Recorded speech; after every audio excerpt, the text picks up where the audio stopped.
La Sociedad Española de Radiodifusión presenta... Ser... ¡Viva la radio! Podcast. Siempre. Esta semana llegan a la cartelera dos películas que se han quedado fuera de los Oscar en las principales categorías, pero que podrían haber estado perfectamente. Por un lado, Secretos de un escándalo, el nuevo melodrama de Todd Haynes con Natalie Portman y Julianne Moore. Hablamos con el director y también con la actriz Claire Foy, una de las protagonistas de Desconocidos. Es un drama conmovedor con el chico de moda, Paul Mescal. Son dos de nuestras propuestas para ir al cine, pero hay más, como la española La Estrella Azul, la historia del músico de Más Birras, y la comedia de Arantxa Echevarría, Políticamente Incorrectos. En televisión nos preguntamos cómo funciona una serie diaria con uno de los actores que más sabe de esto, Manu Vaqueiro, de Amar es para siempre. ¡Acción!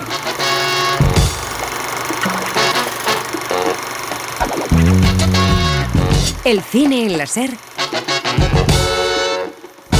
con Pepa Blanes.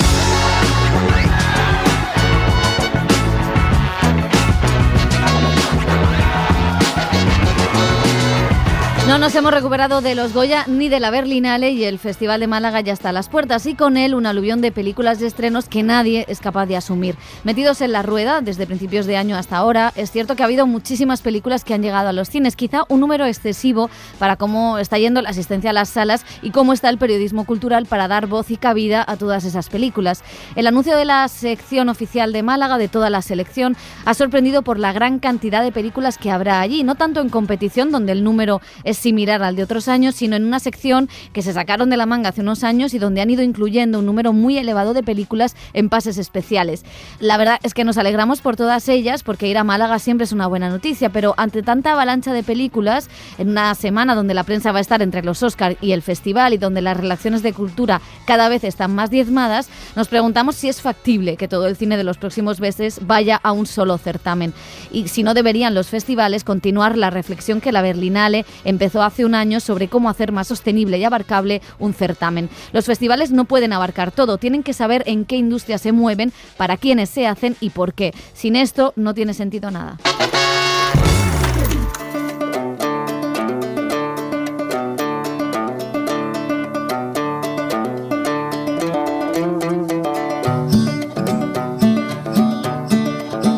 This ain't Texas. Ain't no hold 'em. So lay your cards down, down, down, down. So park your Lexus and throw your keys up. Stick around, round, round, round, round. Stick around. And I'll be damned if I can't slow dance with you. Come pour some sugar on me, honey, too. It's a real live boogie and a real live hold down. Don't be a bitch, come take it to the floor now. Woo! There's a tornado. Arrancamos el cine en la SER no desde Texas, aunque nos gustaría sacar el revólver, el sombrero, sí. Elio Castro. Vamos a arrancarlo desde Savannah, que es otro lugar en Estados Unidos, que tampoco está mal, porque ahí se ambienta el primer estreno del que vamos a hablar. Es un culebrón que firma nada menos que Todd Haynes, director que ha continuado pues ese estilo de Douglas Sirk en su carrera en títulos como Lejos del cielo o Carol, y que ahora indaga en un caso complejo, un escándalo, el de una pareja con una gran diferencia de edad que empezó cuando él era menor. Julianne Moore, Charles Merton, que llevan 20 años juntos casados, con hijos, pero su vida pues se trastoca cuando llega una actriz, Natalie Portman, que prepara un biopic sobre la pareja que les hace revivir todo aquel escándalo. Me gusta buscar un personaje que sea difícil de entender. ¿Por qué es así? ¿Nació así o se hizo así? Creía que eras más alta. Lo pareces en la tele, pero somos casi iguales.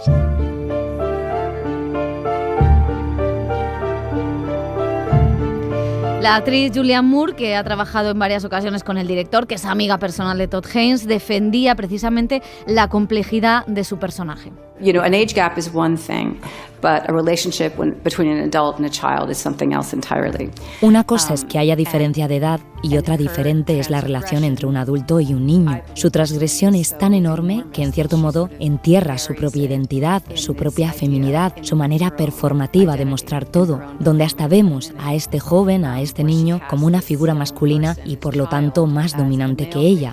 Eso para mí ha sido complicado y también es lo que nos lleva a preguntarnos por la edad adecuada para una relación. Tenemos límites en torno a eso, pero esos límites a veces son transgredidos, además históricamente. Pensemos en matrimonios concertados y otras situaciones que hoy consideramos totalmente inapropiadas. Creo que el motivo por el que la película parece peligrosa es porque da miedo no ver los límites de las cosas. Nos hace sentir incómodos porque se ha transgredido un límite social y emocional y eso nos deja inseguros. Es precisamente lo que Todd Haynes ha captado de una manera bella.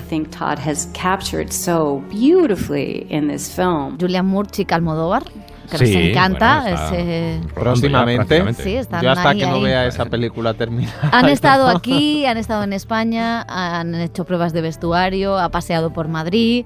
Hombre, eso Hay una muy parte que bien. se va a rodar aquí y otra en Nueva York, pero yo eso hasta que no lo vea terminado, anunciado y cartel en un festival, Montado, promocionado. No me ilusiono, es que no estoy para decepciones. Exactamente.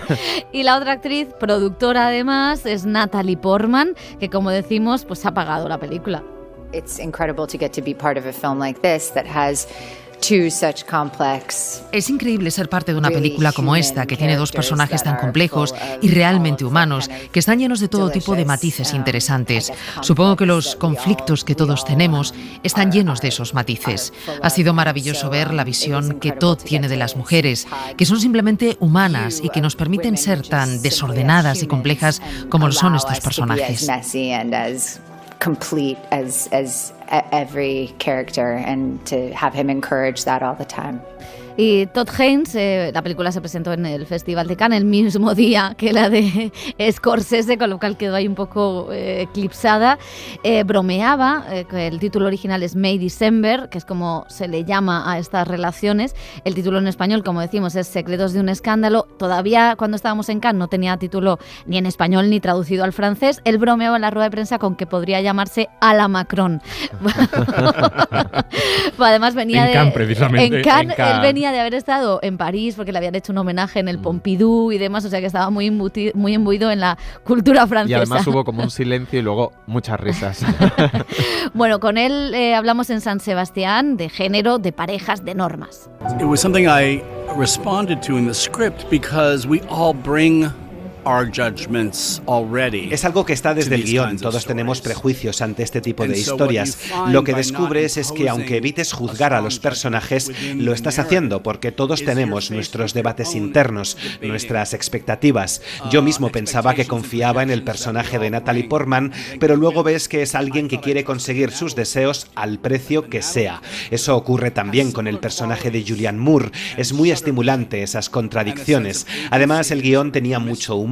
Para mí era muy importante tratar de preservar todas estas cosas del guión en la forma visual de la película.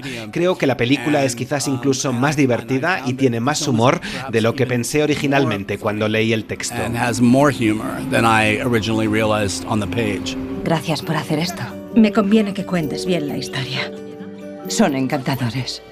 Absolutely. I mean, I think a whole different set of assumptions. Absolutamente. Sobre la mujer se imponen una serie de suposiciones, de cargas en este tipo de situación que son distintas en el caso de los hombres. Con los hombres en nuestra cultura es como si esperásemos que de alguna manera se desvíen sexualmente y cometan errores. Pero cuando una mujer transgrede eso, entonces la familia está en juego y con ella la crianza de los hijos. Está en juego todo el sistema familiar. Por eso no es una situación comparable, porque ellas se enfrentan a más juicios que los hombres, y eso es lo que me resultaba interesante. Mientras investigaba, fui viendo películas diferentes, como El Graduado, por supuesto, El Crepúsculo de los Dioses y hasta Domingo Sangriento, porque todas hablan de mujeres mayores y de hombres más jóvenes.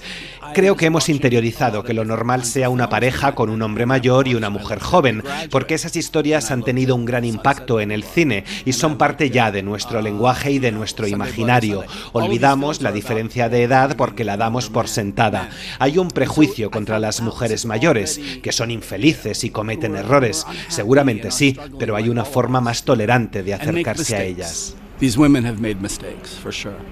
But there's a different kind of, a less tolerant way of looking at their errors. Llevamos casados casi 24 años. Me cuesta creer que vayas a representar las cosas tal y como fueron. ¿Cómo era posible que una mujer de 36 años tuviera una aventura con uno de 13? Thing that I thought about was Persona. It's about these two women who are in a process of merging and mirroring. Durante toda la película fue lo primero que pensé, en Persona. Estas dos mujeres están en un proceso de fusionarse y reflejarse. Una de ellas es actriz, como en Persona, y la otra tiene una enfermedad o un problema que la actriz trata de entender.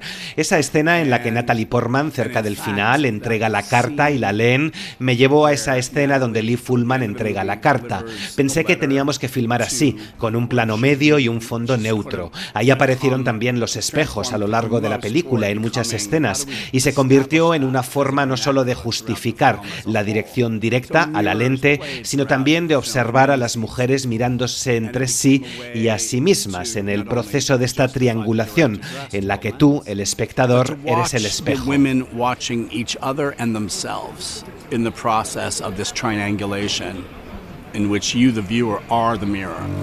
¿Cómo es tu relación con tus otros hijos? ¿Qué importa eso? Eres la actriz que interpreta a mi madre. Mírame a los ojos y dime lo egoísta que eres. No eres como yo. We are. It's funny that one moment gets singled out quite a lot when in fact. Es curioso que se destaque tanto ese momento porque el uso de esa música comienza desde el principio. Estás viendo esas imágenes casi pastoriles de mariposas, las plantas, el patio de la casa frente al muelle de un paseo marítimo. La música surge de esta partitura de Michel Legrand y se mueve entre lo reflexivo y lo preocupante. Hace que te pongas alerta desde el principio de la película. Sabíamos que esa metáfora de las mariposas, si se tomaba muy en serio, podría ser demasiado y los espectadores son más inteligentes que todo eso. Es por eso que queríamos darle la vuelta a esa imagen idílica de las mariposas y mostrar su comportamiento como depredadores. Es casi una anticipación del resto y por eso ese fogonazo de la música cuando abre el frigorífico, aunque esa música recorre toda la película.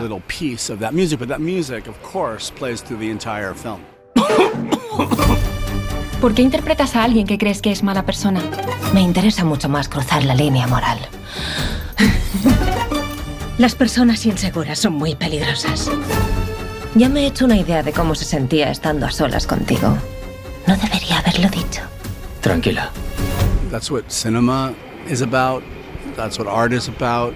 De eso trata el cine, de eso trata el arte. Estamos en esta era donde parece que el requisito es hacer una representación positiva de varios colectivos minoritarios.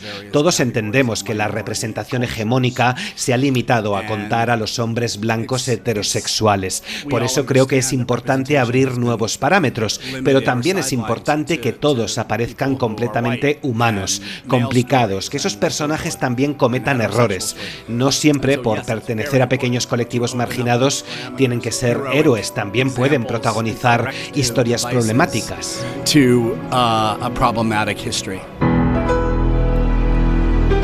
está esa música inquietante. Que me encanta esa música. Sí. Distorsionaba en ese momento. Bueno, ¿qué tal May December? A la Macron. Antes iba a decir que has dicho que Julianne Moore está en Madrid. Es que Natalie Portman también estuvo en Madrid hace muchísimos años porque rodó aquí Los fantasmas de Goya con Milos Forman y se paseaba por las calles de Madrid y había alguien que decía, la he visto ahí yendo por las calles sola, paseando. La he visto en el Villaverín. La he visto en Recoletos y tal. Bueno, la película a mí me ha gustado, me ha interesado mucho. Y sobre todo lo que más me ha perturbado es ese personaje de Natalie Portman como actriz que vampiriza al personaje real, ¿no? Y cómo el cine muchas veces, intentando acercarse a la realidad o a eso que quiere mostrar, no lo consigue, incluso es más inmoral que lo que presuntamente quiere retratar de inmoralidad, si es que hay inmoralidad, ¿no?, en esa relación, ¿no?, que por otra parte también es muy perturbable, ¿no? O sea, te perturba el hecho de una mujer que tiene una relación con un chico de 13 años, ¿no?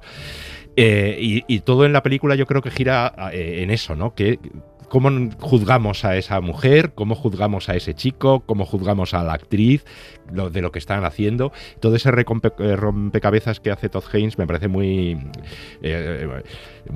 interesante, ¿no? Te tiene un poco angustiado a lo largo de la película, ¿no? A ver cómo es el resultado de todo eso. Y por supuesto es una película que tiene ese interés en ver cómo Todd Haynes intenta explicarnos una relación, como ha hecho otras veces en otras películas, una relación pues que compleja, ¿no?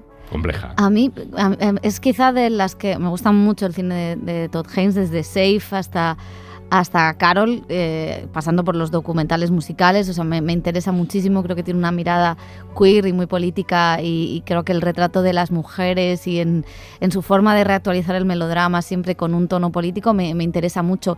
Y aquí hay cosas que me gustan muchísimo, pero el tono o la manera de contarlas me deja muy me desconcierta y no entiendo muy bien. O sea, la música me gusta, pero no entiendo por qué. O sea, quiero decir, hay cosas como cuando genera risa, no entiendo si es provocada o no es provocada, porque cuando hablas con él da la sensación de que no era lo que buscaba, y sin embargo en el pase de Cannes recuerdo las risas en la escena en la que abre el frigorífico, ¿no? Y suena la música de tensión. Y luego hay cosas que me interesan muchísimo. Él hablaba de Persona, de cómo había intentado emular la escena, ¿no? de Persona, y es cierto que tiene mucho de cómo todos estamos interpretando un papel continuamente, de cómo la actuación es algo que está en nuestras propias vidas, que todos somos un personaje, pero a la vez esa capacidad de vernos en el cine lo que puede hacer cambiar también o trastocar incluso un matrimonio, como en este caso.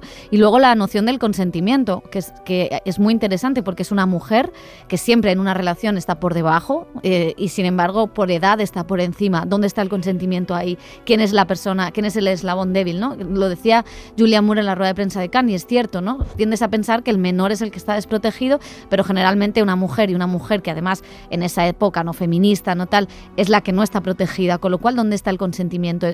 Es una norma, porque es ilegal acostarse con un menor, pero a la vez ese matrimonio a lo largo de los años ha permanecido, con lo cual el amor, que es el amor. Entonces, claro, todo eso me parece interesantísimo y me parece que son debates que como sociedad no abordamos porque nos da miedo entrar ahí, en esos tabúes. Y eso sí me gusta. Después la puesta en escena, que otras veces me parece que funciona a la perfección, aquí creo que me saca constantemente la música, el tono bucólico de las mariposas, de las flores, todo eso quizá... la fotografía con mucho grano. Exactamente, sí. Todo eso como que en esta ocasión me desconcierta, y no es una película que me haga disfrutar del todo, teniendo cosas que me gustan muchísimo, aparte de las dos interpretaciones. Ya, yo comparto eso, el desconcierto, pero creo que también juega en algunos momentos a eso. Decías tú, las risas en el Festival de Cannes, también ha habido mucha polémica porque la han catalogado de camp, y a él le ha sentado fatal que le digan que es una película camp. Y yo decía, pero vamos a ver, no hay nada malo en esa etiqueta, y especialmente no vamos a revelar nada, pero es que el final, cuando la ficción ya se convierte en ficción materializada en un rodaje, es que es súper camp. O sea, es una cosa, porque juega también a una especie de seducción entre la protagonista y esa familia. En ese juego de espejos hay algo perverso, también juega con el sensacionalismo de los medios de comunicación, con el propio acercamiento... Que son otras ficciones también. Claro, con el propio acercamiento de la actriz, con esas fotografías, con esa manera tan amarillista, tan telefilm de ir al lugar de los hechos, pero no solo a la casa, a construir un personaje y ponerme frente a un espejo Natalie Portman y Julianne Moore, ¿no? Sino ir casi al sitio donde se consumó la primera relación entre un menor y una mujer. O sea, que hay cosas muy escabrosas. Muy sórdido, ¿eh? Sí, es que son como muy sórdidas, pero que, claro, muy te planteas escabrosas. Si las actrices no lo hacen así constantemente. Claro, pero está hecho como de una manera extraña, y lo que comentabais, tanto a nivel de fotografía como de puesta en escena, como la música, que a mí sí me gusta, porque como que está todo el rato diciéndote, esto es un thriller extrañísimo, esta gente está zumbada toda de la cabeza, pero seguramente la más zumbada es la actriz. O sea, porque desarrolla una obsesión. Moralmente la más perversa es el personaje. Es el personaje al que te agarras, pero después es el personaje del que te quieres separar. Claro, la duda me queda, lo que decía Pepa, es si él quiere que nos tomemos esto en serio o no, porque yo, como no me lo tomo en serio, siendo un tema tan serio en el sentido cinematográfico de la película, yo me lo paso muy bien viendo ese juego entre especialmente Julianne Moore y Natalie Portman, ¿no? En el que creen que se ocultan cosas, creen que una sabe más que la otra, pero no la otra por detrás sabe lo que sabe la otra. El personaje de Julianne Moore me parece también muy siendo manipulador, es muy manipulador. Claro. Y también inmaduro en algunos momentos. Y a mí eso me parece bien, porque decía Todd Haynes, y es cierto, tendemos a pensar que los colectivos infrarrepresentados en el cine tienen que ser siempre heroicos, y no tienen por qué. O sea, se tienen que hacer películas donde las mujeres sean villanas, se tienen que hacer películas donde los personajes queer, lo que no puede ser es que todos sean los malos, porque todo lo que estás diciendo es que quien es queer es malo, quien es mujer es malo. Pero sí que es verdad que ahondar en todo eso, lo que a mí me parece, y lo único que puedo entender es que al querer emular a las telenovelas, que al final son las telenovelas las que nos han dicho cómo tenemos que amar, cómo tenemos que enamorarnos, y que tienen algo de camp, a lo mejor al querer emular eso es cuando es lo único que le veo una explicación a la elección de la puesta en escena. Ya, pero incluso diciendo lo que dice Elio del personaje manipulador de Julianne Moore, luego también es una mujer profundamente solitaria y débil en cierto sentido, ¿no? Porque vive en una comunidad donde está permanentemente señalada, ella se hace la fuerte, cree que no, pero no le encargan una tarta, que es a lo que se dedica, y monta un pollo dramático tremendo, ¿no? Entonces, sí, es que como tiene diferentes tonos, y a mí sí que es verdad que me mantiene todo el rato, yo entro en ese juego muy perverso entre la actriz y el personaje real y la persona real, entro en todo momento, siendo un tema súper delicado y que creo que es una película que abarca más. Aparte de todo eso, creo que la peli, todos los temas que tiene y la enjundia que tiene y cómo está planteada y las interpretaciones, es una peli que podría haber estado perfectamente más presente en la temporada de premios. Comentábamos antes fuera de... Los dos personajes femeninos son mucho mejor que el de Annette Bening. Claro, y el de Jodie eso. Foster. Estábamos diciendo de Jodie Foster y no me mires así. Y Annette Bening en Niad, y creo que solo tenga la nominación de mejor guión esta peli, creo que podría tener más nominaciones. Si hubiera estado nominada Julianne Moore, no podría estar ensayando. También es verdad. Ya. Y mira que Natalie Portman ha hecho campaña, pero no, se ha quedado a las puertas. Bueno, vamos a seguir con una película que ha traído a una de las parejas más fotografiadas en redes sociales en la temporada. Los actores irlandeses Paul Mescal y Andrew Scott, que protagonizan este drama que dirige Andrew Hyde, Desconocidos. El director de 45 años y The Weeknd adapta ahora la novela de Taichi llamada Strangers, y asistimos a la historia de amor de dos jóvenes. Uno de ellos es un escritor en crisis de creatividad que viaja a la casa de su infancia para reconectar con sus padres, que murieron cuando era pequeño. Hola. Te he visto mirándome desde la calle. Supongo que no sales con nadie. Nunca te veo con nadie.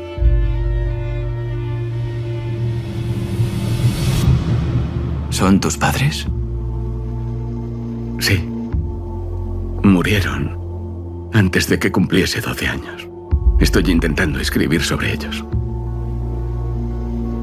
¿Y qué tal va? Es raro.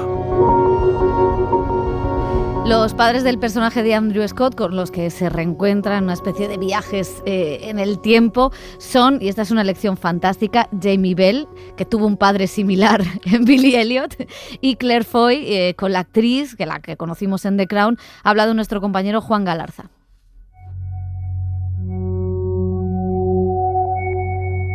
The reality of it is not something that we need when we love. We don't need reality.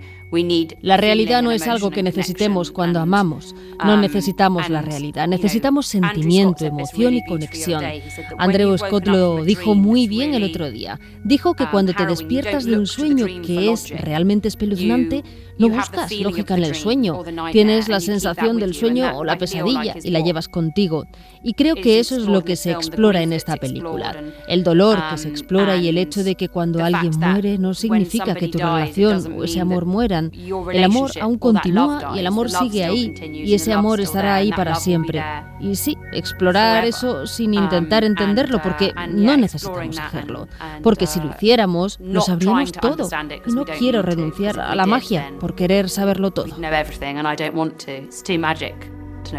Mírate, solo eras un niño y ya no lo eres. It was really easy, Fue muy fácil y tengo mucha suerte porque esta película depende totalmente de que estas relaciones funcionen por completo. Tanto en mi caso como en el de Jamie Bell y Andrew Scott, creo que Andrew trabajó mucho en su físico y en la forma en que nos hablaban. Eso significaba que podíamos dar el salto imaginativo y el público también. Y luego simplemente sucedió. Simplemente se convirtió en la dinámica. Esa era nuestra relación, así es como nos comportamos el uno con el otro. Eso es lo que éramos. Quiero decir, gran parte de la actuación tiene que ver con la imaginación, con lanzarse a las cosas. Así que lo hicimos y no miramos hacia atrás, la verdad. ¿Tienes novia? Soy gay. ¿Quieres decir homosexual? Eso quiero decir, sí. ¿En serio? Sí. I started that mania on the set of this film. Fui yo quien creó ese fenómeno fan en el set de esta película. Conozco a Andrew Scott desde hace unos 15 años y le quiero mucho y siempre he estado loca por él. Es la persona más maravillosa y la persona por la que todos se inclinan en una fiesta. Es la mejor persona del mundo. Y luego a Paul Mescal también le quiero profundamente desde Normal People. Y sí, me encanta el concepto de estos dos hombres increíblemente talentosos que también son emocionales, que también se las arreglan para ser masculinos, siendo al mismo tiempo increíblemente femeninos, y que lo guarden todo en una hermosa pepita de sí mismos y se unan. Me alegro mucho de que haya un fenómeno fan por ellos. Debería haberlo. Conozco a los dos y sí, no son decepcionantes de ninguna manera. Es tan genial como te puedas imaginar. Tengo mucha suerte. It's as great as you can possibly imagine. I'm very lucky.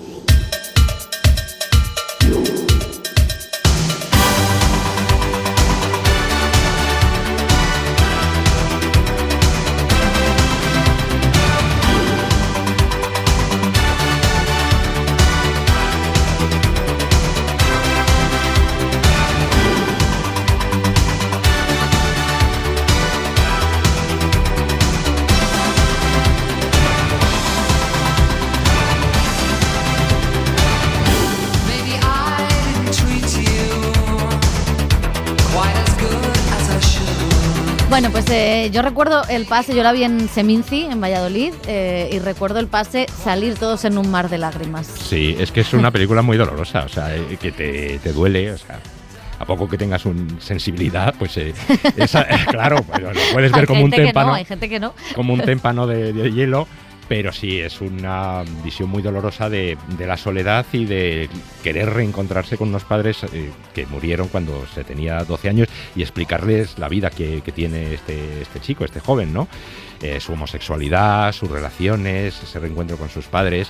Y tiene momentos especialmente, además la relación que mantiene con ese desconocido que se encuentra en su mismo edificio.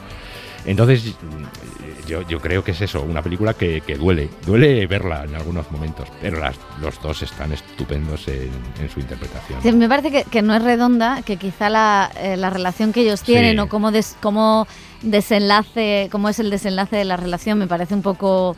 A mí me gusta más la relación que mantiene con sus padres. A mí, claro, la relación entre ellos dos me parece importante, ¿no? Porque es un edificio vacío en la que casi habla de la soledad de las ciudades, de lo difícil que cuesta generar vínculos, ¿no? Me parece interesante, pero cómo la resuelve finalmente, ¿no? Creo que se le va un poco, pero lo que me parece precioso es esa relación con los padres, esa mirada al pasado, a pedir perdón o casi a explicarse uno mismo, ¿no? Que yo creo que eso es lo que conecta con mucha gente LGTBIQ, ¿no? Que salía del cine diciendo es mi vida, ¿no? Ojalá todos hubiéramos tenido esa oportunidad de hablar así con nuestros padres, ¿no? Unos padres que son ideales. Son ideales, ochenteros y totalmente maravillosos, ¿no? Esa masculinidad de ese padre, ¿no? Que te dice esa relación de los padres con el niño, con un niño que ya entiende o ya sabe que no tiene una sexualidad hegemónica o que no va a ir por ese camino, ¿no? Pero cómo tiene que actuar delante de sus padres y cómo después en ese accidente de tráfico, cómo vuelve a ese pasado para decirles estoy bien, ¿no? Es como casi cerrar un duelo donde es difícil porque, claro, tus padres no saben nada de ti, no saben en lo que has convertido y tú no sabes si tus padres te hubieran aceptado o no te hubieran aceptado tal y como eres. O sea que me parece que hay cosas preciosas, cosas que tienen que ver, aunque sea una adaptación de una novela, con la vida del propio director y me gusta, bueno, es que hay una cantera de actores irlandeses fantástica y maravillosa, o sea que todos los grandes actores jóvenes ahora son de Irlanda, claro, cosa que no se les entiende. Como decía Cillian Murphy después de los BAFTA, ¿quieres que te cante una canción rebelde irlandesa? No, por favor, porque no vamos a entender nada. ¿Sabes? El cine en la SER con Pepa Blanes. Recuerdo aquellos 90, todo empezaba a ir bien. Mi trabajo, aunque precario, era al fin y al cabo trabajo también. Y yo que cambiamos de género, yo que votaba Felipe. He cortado mal la canción. No voy a decir nada de Felipe, no se lo merece. Bueno, Arantxa Echeverría estrena Políticamente Incorrectos, una comedia que repite ese esquema, ¿no?, de choque de tópicos con una historia de amor, la de una progre y un pijo con fachaleco. Adriana Torrevejano, Juanlu González, Gonzalo de Castro, María Hervás y Elena Irureta en un papel a lo Esperanza Aguirre. Si antes hablábamos de a lo Macron, este es a lo Esperanza Aguirre, son los protagonistas. Presidenta, es un honor, es usted un gran referente para mí. Oye, tu novia es ideal, tráetela contigo. Sí. Bueno, ahora quita una. Me hicieron unas fotos de prueba que luego las pusieron ya como en la sede y yo cuando el primer día de rodaje vi la foto me quedé, ay mira, pero soy igual, pero me veía igual. Pero vamos, no me había fijado en el personaje para hacer esto, para nada. O sea, simplemente físicamente es muy parecida. No se me ocurre mejor candidato a mi lado que Pablo Merino. Es un valor seguro de la cantera del partido.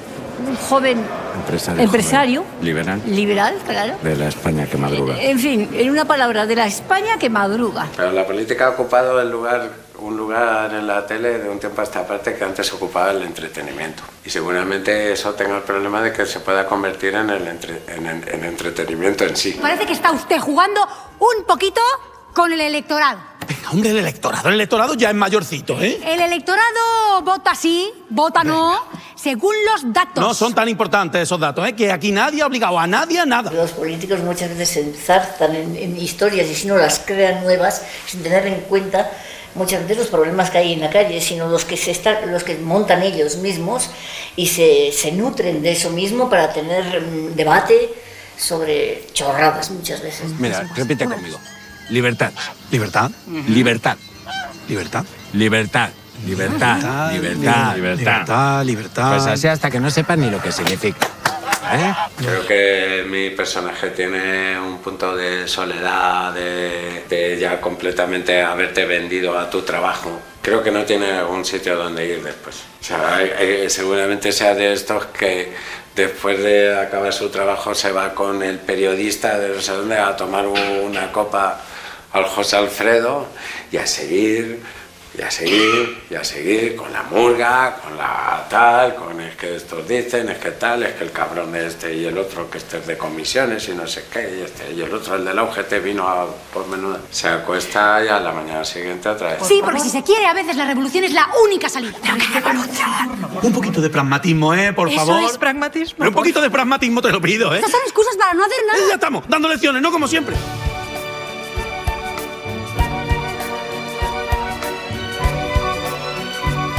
Bueno, veo que te has reído mucho. No, me he reído. En algún momento me he reído porque la película tiene algunos golpes que son porque graciosos. todos están en el José Alfredo. Y todos están en el José Alfredo, sobre todo. No, me hizo mucha gracia el personaje que es secundario de Raúl Cimas, que hace un Miguel Ángel Rodríguez estupendo al lado de esa Esperanza Aguirre, de Elena Irureta. Miguel Ángel Rodríguez y estupendo en la misma frase. No, que hace un Miguel Ángel Rodríguez estupendo, quiero decir, que lo hace muy bien, Raúl Cimas. Y además es que tiene unos toques porque lleva siempre un Tupperware para llevarse los canapés de los actos. Bueno. Eso me hizo mucha gracia. O sea que tiene golpes que están muy bien. Y luego tiene otras cosas que me parece que, bueno, pues lo tópico es eso. Si puede ser una relación entre alguien ideológicamente opuesto y que se pegan en las campañas electorales y tal. Cosa que yo me acordaba de ti y digo, no, esto es imposible. Pero también sé de algunos... Ha habido muchas. Y en el Congreso. Ha habido matrimonios que se han roto y hay otras parejas que conocemos bien, que siguen y que ideológicamente son opuestas, ¿no? O sea, que el amor lo puede todo, digamos, bueno, o casi todo. Hay cosas que no. Todo. Esto sería una pregunta, esta fue una de las preguntas de la cena de los idiotes. De los idiotes, sí. Y yo siempre decía, no puede ser. De hecho, yo es una de las que propuse, pero no me compró Víctor. Ojo al dato. Bueno, pues del cine español llega una película que causó sensación en San Sebastián, es La Estrella Azul, una película de Javier Macipe. Es la historia de un rockero en los 90 que recorre América Latina para reencontrarse con su vocación tras haber superado sus problemas de adicción. ¿Dónde te habías metido? Bueno, pues... ¿Está ahí? ¿Qué cojones pasa? ¿Qué está haciendo? Se puede decir que... había perdido el norte, la verdad. Y me fui a buscarlo al sur.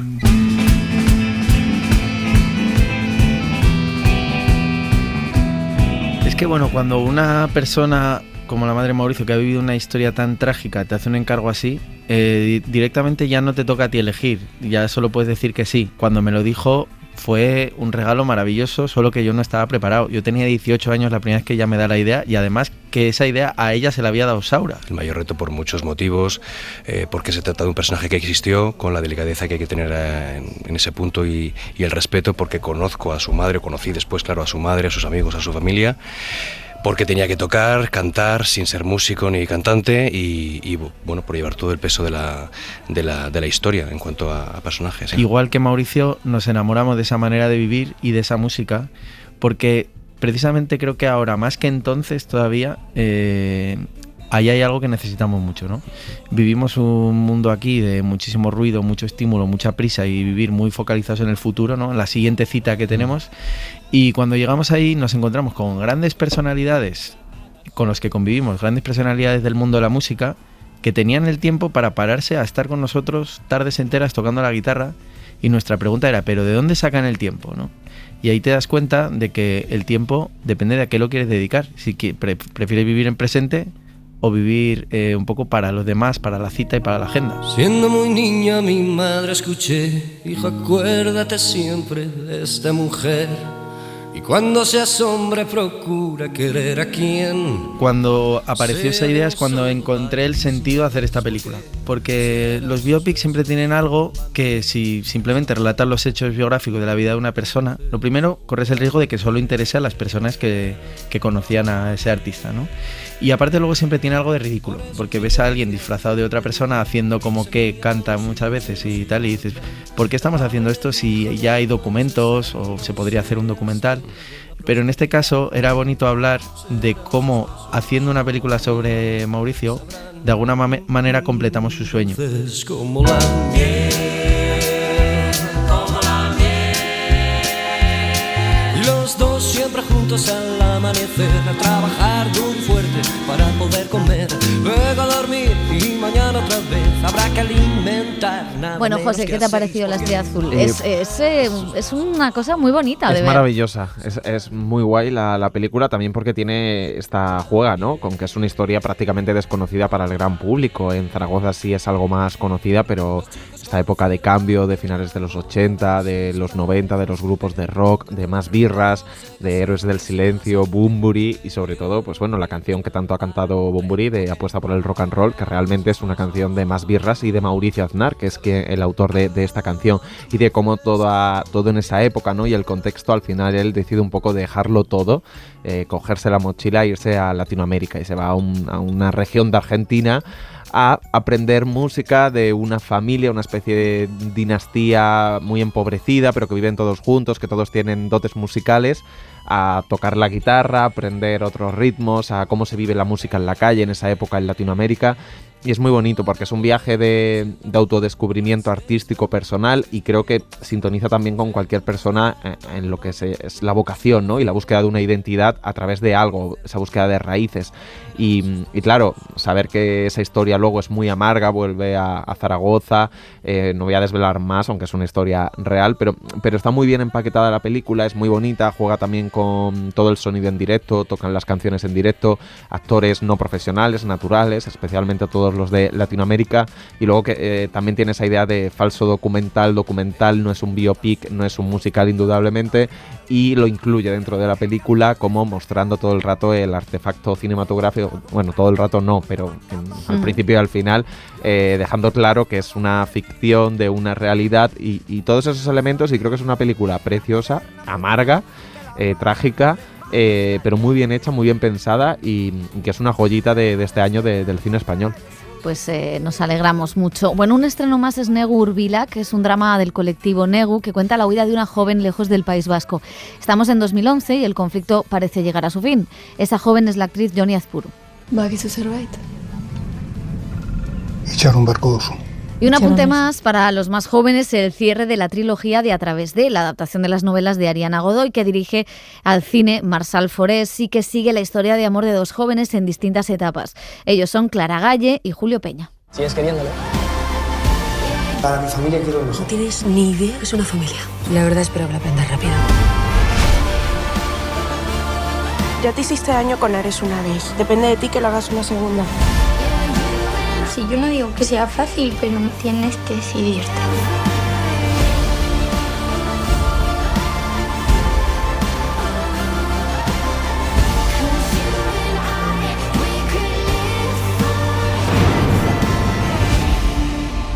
El cine en la SER con Pepa Blanes.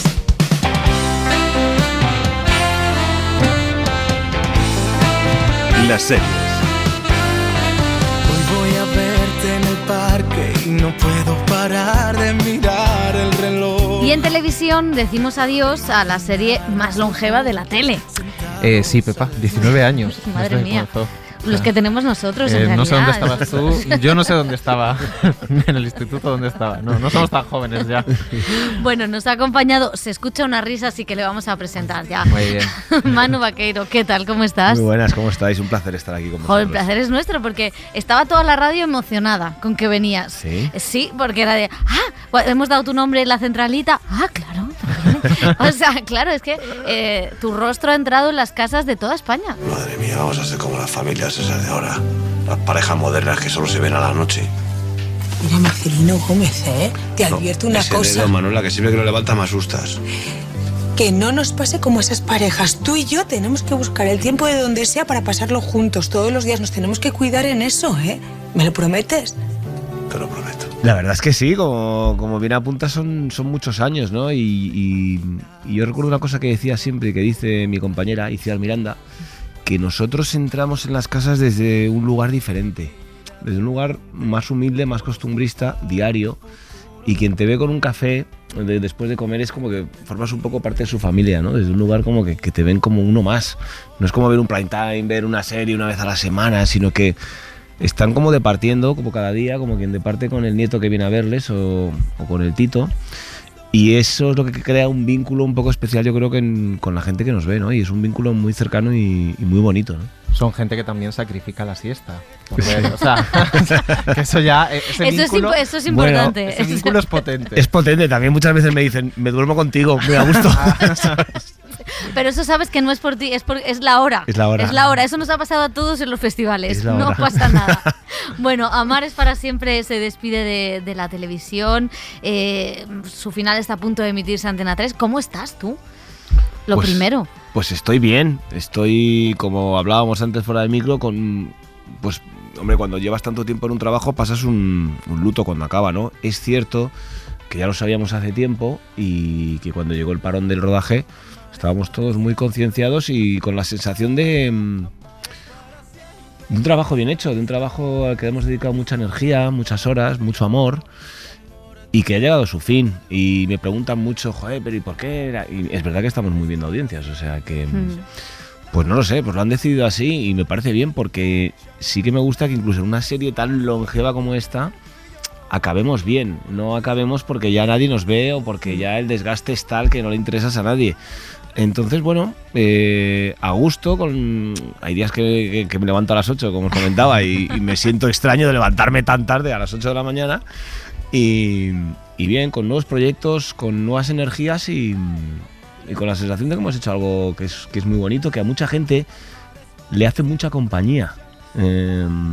Les hace, o sea, no quiero quedar pedante o que les hace muy bien, pero lo que recibimos en la calle es que hacemos mucha compañía a mucha gente y a mí eso me llena muchísimo. Claro, y es que, o sea, yo misma, claro, yo recuerdo los primeros capítulos y, claro, yo era joven, ¿no? Quiero decir aún más joven, pero de alguna manera hemos crecido, claro, ¿no? Claro, hemos crecido con vosotros. Vosotros, vosotras y nosotros, que yo entré ahí, claro, miro para atrás y han pasado casi 20 años en el mismo plató. Es muy fuerte. Pues sí, pues pasan los años para todos. Pepa, es así. ¿Y te ha dado tiempo ya a pensar o analizar cómo o qué ha supuesto como actor estos proyectos para ti, estos Amar en tiempos revueltos, Amar es para siempre? Pues mira, abordando el tema de frente, porque es la pregunta de siempre, ¿te has encasillado? No sé si, hombre, evidentemente son mucho tiempo haciendo lo mismo. Sí que es verdad que siempre me han dejado compaginarlo con el teatro. A mí el teatro me llena, o sea, creo que todavía soy joven para emprender otros proyectos televisivos, de hecho me embarco ahora en uno, pero me ha supuesto evidentemente un reconocimiento de popularidad, porque es obvio que cuando estás todos los días en la casa de todo el mundo pasas de ser un tío que se está buscando las castañas con esta profesión a que todo el mundo te reconozca por la calle, incluso gente que nunca te puedes imaginar que ve la serie o que ha visto la serie algún día o a ver, es que de rebote. A ver qué gente. Cuéntanos algo. No, hombre, te quiero decir que lo típico que te dicen siempre, hombre, te ven todas las abuelas en casa, tal, no sé qué. Digo, ¿y tú cómo me has reconocido? Las fotos para tu abuela y tal, ¿tú cómo me has reconocido? Oye, yo también lo veo con ella, tal. Entonces, bueno, evidentemente me ha supuesto muchas cosas. Me ha supuesto una seguridad laboral que en esta profesión es muy complicada, porque más allá de, que esto lo hablamos muchas veces, ¿no? Pero más allá de los focos, del glamour, de los festivales, el 90% de mis compañeros no viven de esto. Entonces, me considero muy afortunado.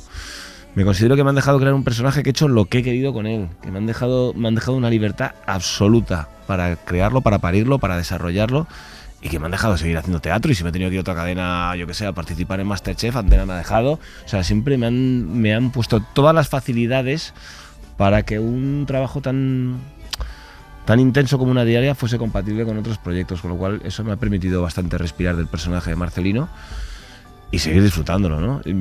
Es que estoy muy agradecido a todo lo que me ha pasado con esta serie, la verdad, no puedo decir otra cosa. Hombre, normal. Y antes hablabas del éxito, de que la serie acaba con muy buena audiencia, ha tenido unas audiencias espectaculares, 1 millón de espectadores diarios. Yo leo las cifras porque soy de letras, entonces esto hay que hacerlo bien. ¿Cuál creéis, así analizando después de tantos años, el secreto del éxito? No lo sé, yo creo que esto de la tele nunca sabe qué es lo que funciona y lo que no. Pero yo creo que sí que encontraron una fórmula que funcionaba muy bien, sobre todo para una serie que pretende durar en el tiempo y que es una novela, que era, y ahí tuvimos mucha suerte los del Asturiano, que mantener una especie de imagen de marca de la serie, un lugar de encuentro que es el bar y una trama que da respiro a todas las principales de cada año, que es la nuestra, ¿no? Que es un poco más desenfadada, a ratos cómica, a veces muy tierna, a veces más dramática, pero que oxigena a tramas principales que se desarrollan cada año. Entonces yo creo que la gente, el seguir viendo por seguir viendo a la gente que reconoce y a la vez no cansarse de estar viendo solamente a la gente que reconoce, sino que cada año le metes tramas nuevas de personajes nuevos, pues hace que yo creo que pueda ser una de las claves, ¿no? Porque cada año pasa gente... Vamos, yo es que hago un zapping, veo una peli y es raro que no haya trabajado con alguna de las personas que hay, porque ha pasado por, no sé, ha pasado media profesión por la serie, o más de media profesión, la verdad. Igual esa mezcla es algo que ha podido hacer que la serie funcione también. Eso pasaba con Al salir de clase, que es una serie juvenil, pero de alguna manera Al salir de clase ha sido una cantera de actores. Sí, total. No sé si también lo es Amar. Hombre, yo creo que ha sido una cantera inigualable. Estamos los que hemos resistido hasta el final. Y luego, claro, yo he estado currando desde Ana Castillo, Macarena García, Alex García. Es que he currado con todo el mundo, que luego ves que tiran para adelante y que se han formado en Amar, ¿no? Sí, la verdad es que tal cual. ¿Y hay alguna visita, algún personaje que te haya marcado especialmente o que te hiciera ilusión? Porque son muchos años. Son muchos años. Me lo preguntaron el otro día y tuve que pensar un poco, pero yo siempre recuerdo con mucho cariño a Pilar Bardem. Uh-huh. Pilar Bardem estuvo el primer año y bueno, aparte de que le mando un beso allá donde esté enorme, me cuidaba muchísimo y tenía mucho cariño por la profesión y por las cosas bien hechas. Y eso quiere decir que si las cosas no están bien hechas, si el bolso ese no le parecía de época, ella se iba a su casa, cogía un bolso de la época que lo tenía preparado para su personaje, que se llamaba Elpidia, y volvía con él a plató. Esto evidentemente a los de producción les tocaba un poco en aquel lugar porque retrasaba todo, ¿no? Pero era una mujer que se entregaba porque las cosas estuviesen muy bien hechas, empezando por ella.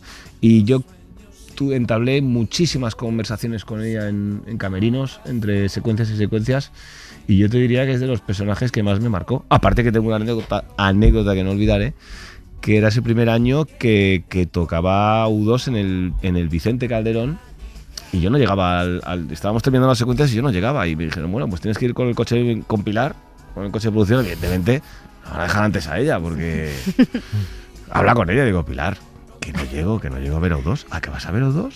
Pero si está mi hijo Javier allí con ellos. ¿Tú quieres ir a ver? ¿Quieres conocer a Bono? ¿Quieres ir para allá? Venga, vámonos para allá. Y allí que me fui. ¿Y conociste a Bono? Conocí a Bono. ¿Y qué tal Bono de U2? Pues mira, yo estaba así. Estaba Javier Bardem y Bono. Javier Bardem y Bono. Digo, claro, nice to meet you, how you doing? Y a disfrutar el concierto, pero claro. Yo estaba que yo solo pensaba en cómo se lo iba a contar a los colegas. He estado con Bono, Pilar Bardem, sí. Javier Bardem, o sea, la mezcla más loca posible. Pero eso es lo que te digo, que encima no, o sea, que era una tía muy generosa, muy entregada a su curro. Yo creo que hay muchísima gente que me ha marcado mucho con Ana Castillo, disfruté muchísimo. Yo creo que es una pedazo de actriz, es impresionante lo que hace, ya lo veías allí. Y es que no sé, hay tanta gente que tampoco quisiera nombrar a muchos más, pero me quedo con Pilar Bardem. Qué bonito. Oye, y ha sido una serie que también ha puesto una serie diaria, que algunos pueden pensar, solo la ven las abuelas, cosa que ya hemos descubierto que no es verdad. No, es verdad. Pero aparte, para ser una serie diaria, en una generalista, ¿no? Pues quizá se tiende a pensar que los temas son más blancos. Y sin embargo, la serie ha puesto sobre la mesa temas importantes, temas que estaban en la agenda política y social, ¿no? Se ha hablado de racismo, se ha hablado de homofobia. Ahí está el fenómeno Luimelia, que Totalmente. fue una cosa fantástica. Totalmente. Manolita tomaba fármacos. Se ha hablado de muchas cosas que afectan a las espectadoras y los espectadores de la serie, ¿no? Efectivamente, la serie fue ganando, empezó como una serie que, bueno, empezó con el levantamiento del 36, ¿no? Era desde un punto de vista político, se intentaba no tomar partido y que se contasen historias con ese marco histórico. Luego, según avanzaban los años, porque claro, yo empecé de chavalina y que me he hecho una novia que es Manolita y ya el arco vital del personaje ha llegado a que soy abuelo, ¿no? Entonces me ha dado tiempo a vivir una vida entera. Se han tocado muchísimos temas a lo largo de ese espacio. Yo creo que mucho acierto. Tú hablas de lo de Luimelia, que ha sido un fenómeno tremendo.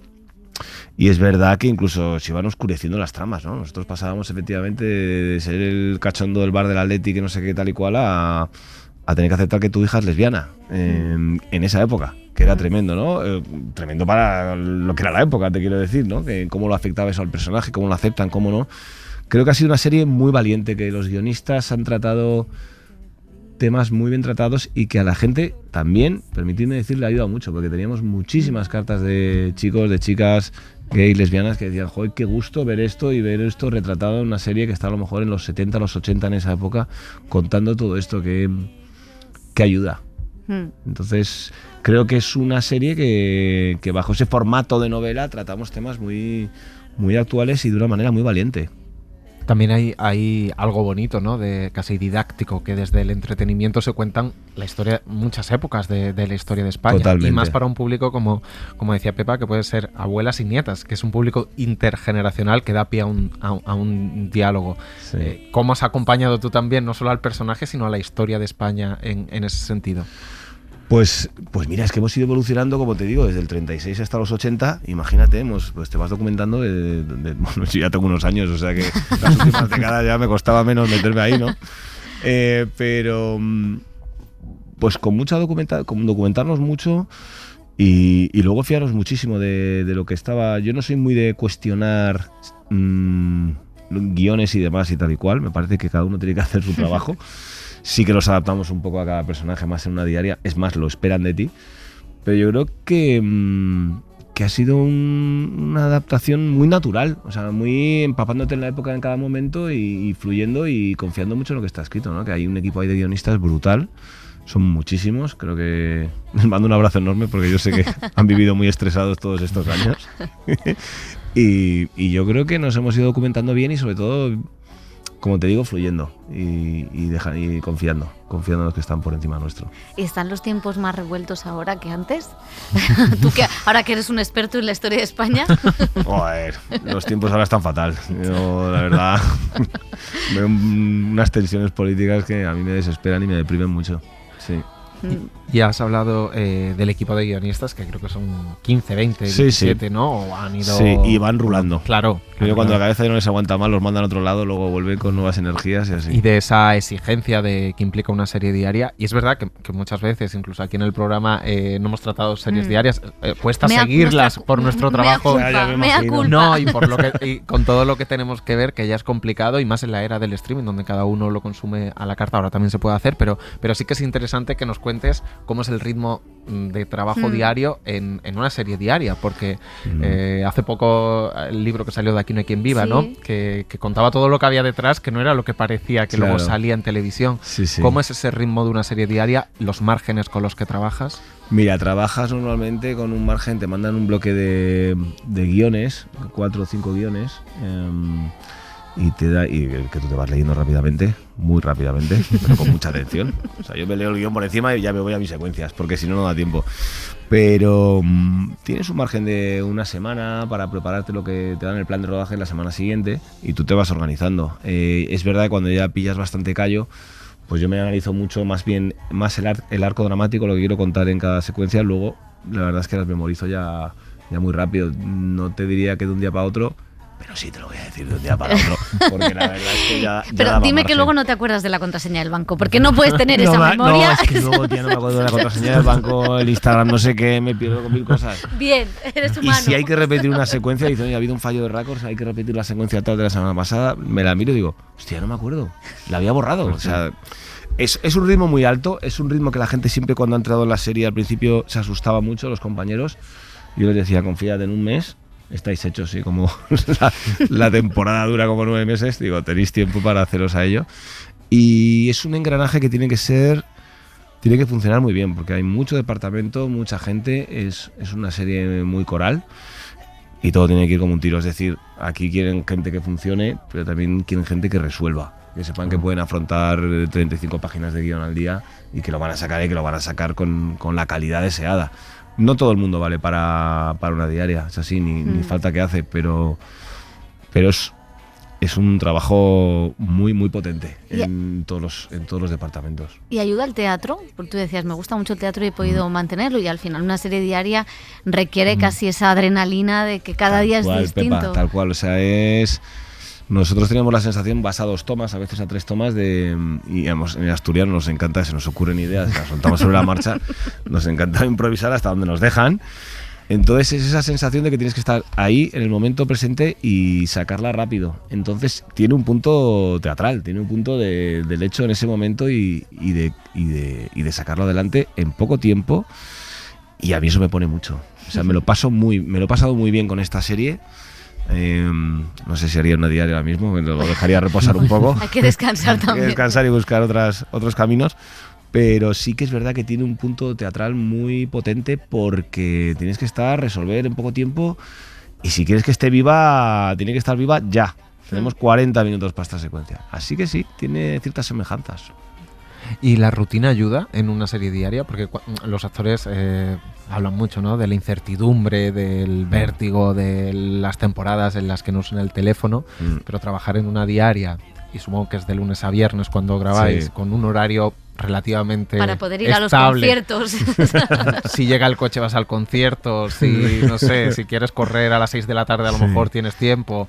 Yo creo que hay que tener, y a mí me encanta mucho vivir la vida y me encanta mucho hacer deporte, y me encanta salir de cañas, me encanta hacer lo que nos gusta a muchísima gente, pero es verdad que exige una disciplina. Es decir, si yo durante el rodaje estos años entre semanas salir lo mínimo, o sea, no he llevado el horario de Ángeles Barceló, pero te digo que más o menos que me acostaba muy prontito, ¿no? Yo a las 10 estaba en la cama, así, y cuidándome mucho, pero más que nada porque no me gusta nada ir a trabajar un rodaje estando cansado, porque es que estoy deseando que se acabe el día, y ir a currar en algo que amas deseando que se acabe es una mierda.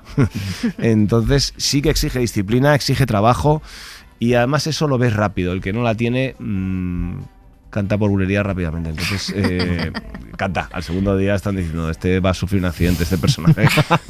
Este no, lo van a matar rápidamente. Sí, sí, exige mucha disciplina. Oye, tú quizás la disciplina venga de que tú estudiaste Derecho. Estudié Derecho, sí. Claro, ahí memorizabas las leyes. Y sí, aquí... sí. Ahí memorizaba las leyes, sí. Siempre la verdad es que estudié Derecho. Yo creo que me ha venido muy bien luego para esta capacidad de estudio y de disciplina. No sabía bien qué hacer con mi vida. Mi hermano Alfonso Basabe ya estaba metido en la Rota. Me fui a verle, salí prendado allí.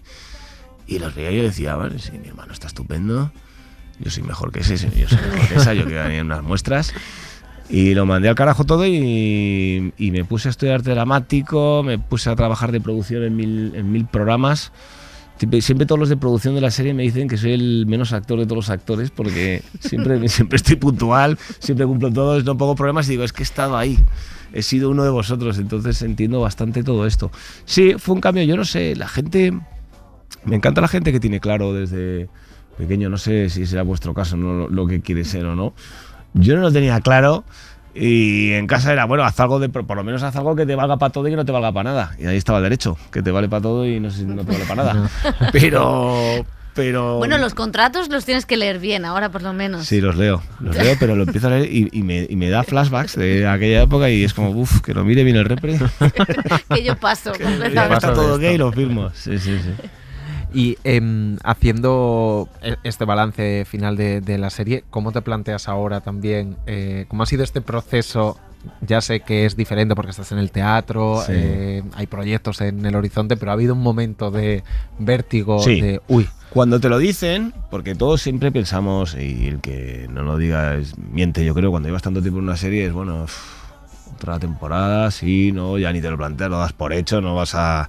Después de 18 años, ya que más da uno más, si ya sabemos que esto no va a durar muchísimo más, es imposible. Pero bueno, cuando te llaman y te dicen, oye, tío, que al final que no va a seguir, que vamos a hacer una temporada espectacular, de despedida, se os va a cuidar mucho, se os va a mimar muchos personajes, pero no sigue. Al principio es como, ostras, tú, la tranquilidad que tenía yo, no sé qué, la vida casi funcionarial, los ingresos, todo esto de repente cambia. Da un poquito de vértigo.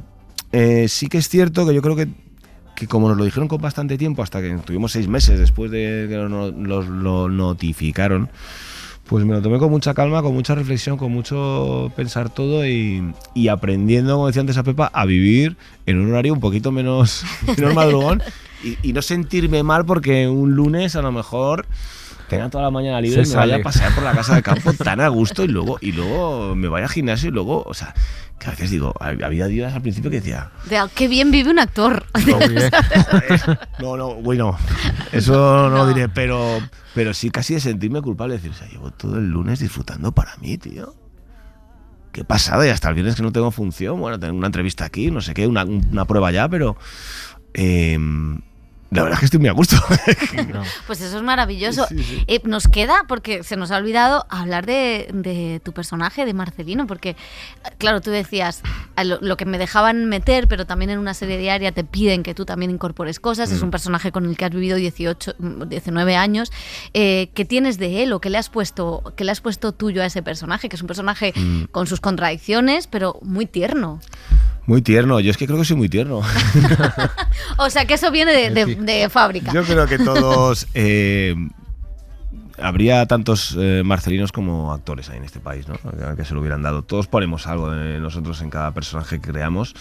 Está hecho con tu voz, con tu alma, con tu cuerpo, con tu capacidad corporal. Entonces lo hagas desde donde lo hagas, aunque sea algo en teoría muy alejado de ti, siempre tiene algo de ti, ¿no? Y yo sí que me quise llevar el personaje, lo iba descubriendo. Porque a todo esto, no me quiero enrollar mucho, pero me acuerdo cuando me llamaron, yo había hecho una serie para La Forta que se llamaba Capital, con Marta Azas y otra gente, y me iba a Nueva York 6 meses, ¿no? Ahí con mi amigo Jorge Suqueta a estudiar arte dramático y tal y cual, y estar allí viéndole que él estaba allí estudiando, y me llamaron y me dijeron, oye, que te sale un personaje para 6 meses. Y digo, bueno, pues nada, pues cancelo el billete y ahí dentro de 6 meses se han pasado 10. Y nunca fuiste a Nueva York. 19 años. Entonces me dijeron, mira, este personaje, porque lo había empezado otro actor, y no les convenció y había que rehacer como 10 capítulos corriendo, o sea, rehacer 10 capítulos de una diaria. Yo llegué allí y me dijeron, y entonces tuve que irlo creando en 2 semanas, creándome las bases de cómo yo veía este personaje. Entonces me dieron mucha libertad y yo lo veía un tipo tierno, lo veía un tipo que le encantaba amar, que estaba enamorado de su novia entonces, de Manolita, y con un vínculo muy potente con su padre. No tenía más información y poco a poco fui yo descubriendo la ternura del personaje según avanzaban los propios capítulos, ¿no? Esto penaliza mucho, ¿no? Pero tú ves los primeros capítulos de Amar en tiempos revueltos, no lo hagáis, por favor. Y ves que está el personaje creándose todavía, definiéndose, ¿no?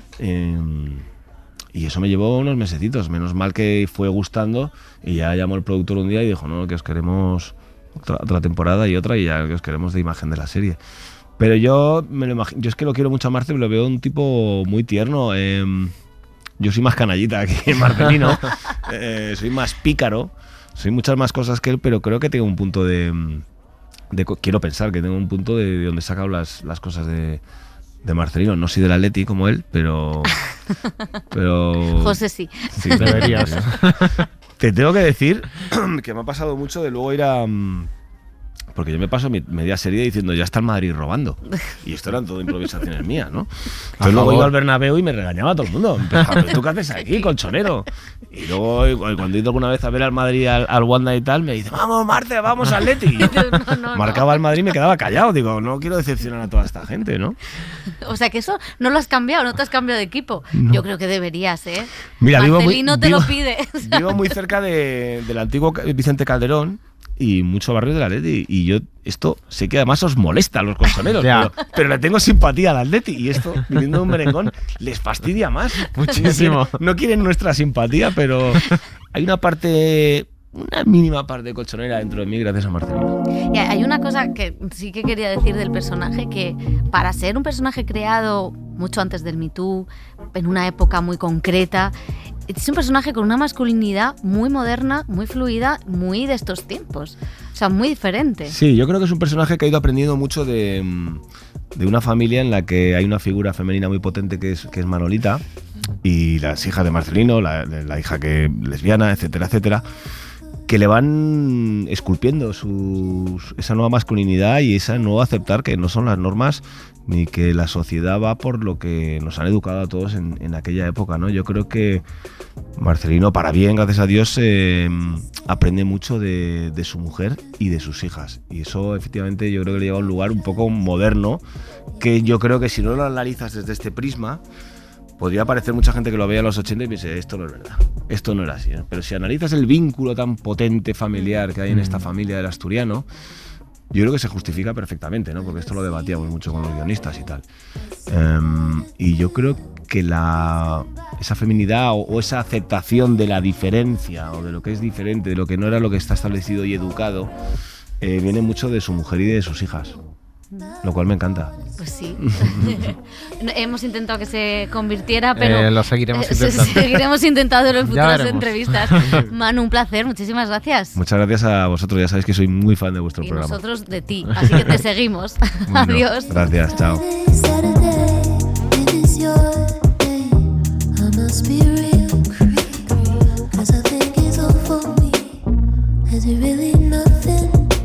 El cine en la SER con Pepa Blanes.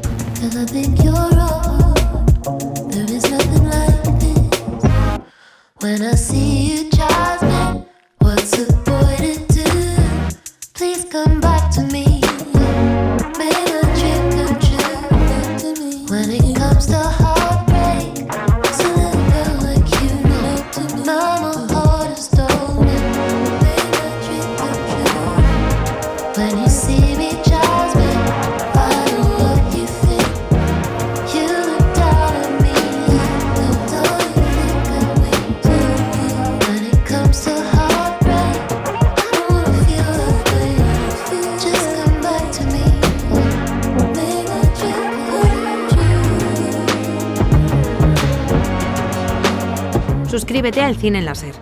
Escúchanos en directo en la SER los sábados a las 7:30 de la mañana y los domingos a las 3 de la madrugada. Cadena SER. La radio.